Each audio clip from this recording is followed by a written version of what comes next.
I run a company called AI Risk. What we do is help companies design, build and deploy advanced forms of agentic AI for competitive advantage. And my talk today, I'm going to explain what agentic AI is, why it's so important and powerful and unprecedented, and thirdly, how you can harness it to beat your rivals and to deliver greater value to your customers. And to help people understand a bit more about the different nuances of agentic AI, we created this maturity model recently, which people find quite useful. The key thing to note is that virtually no company yet is in the purple zone. And I'm going to share with you an example of level 4 agentic team, which my colleagues deployed nearly 2 years ago now. And from my point of view, it's the most advanced example of agentic AI applied in any commercial setting worldwide. So before we get on to the details of agentic AI, let's just be really clear about how it's different from generative AI. And often people talk about agents, but what they're really talking about is generative AI. And as you know, generative AI generates content. You ask it a question, it gives you an answer, but then you do the work. Now, agentic AI is rather different. It does the work for you. So AI agents are a bit like human workers, a bit like you and me. They undertake tasks, they have agency, they have job descriptions, they have behavioral traits, they have access to data. They are able to break down tasks into a process for resolving them. They have access to systems, internal and external to the organization, so they can take action. And crucially, they have memory, so they learn incredibly fast on the job.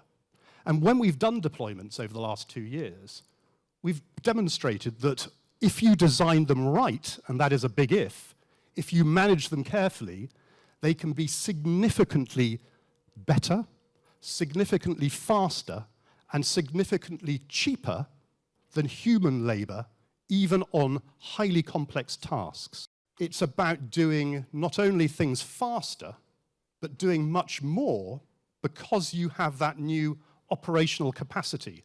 Those workers who are made of software that can be replicated for near zero marginal cost.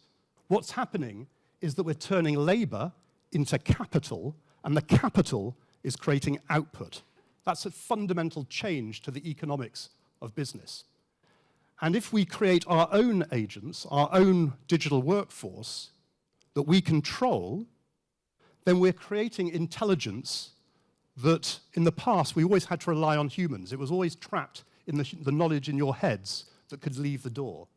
Or potentially it was trapped in IT vendors who were doing a lot of the tasks for you, but they owned all the value from that.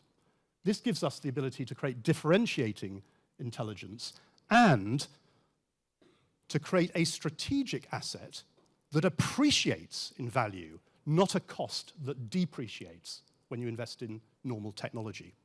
So when you speak to your boss or your board or your shareholders about how you're going to grow, they might ask you this. Are you going to grow in the way that you've always grown in the past, the traditional way where you generate profit, that profit gets reinvested in hiring more people, but you know that takes a bit of time to find those people, and then we've got to train them and onboard them, then we deploy them, and then those smart people like you and everybody else here, we're delivering value to the company, but that's taking quite a lot of time. I'm suggesting maybe what happens if your competitor does this. It takes some of that profit, it invests in some humans, but maybe it creates the agentic systems that allows you to deliver value to your customers much quicker, much better, much faster, more cheaply, you have a price advantage, and allows you to unlock those parts of the market that in the past we daren't touch because they were economically unviable. This is not an IT project. This is a strategic transformation of your fundamental business model.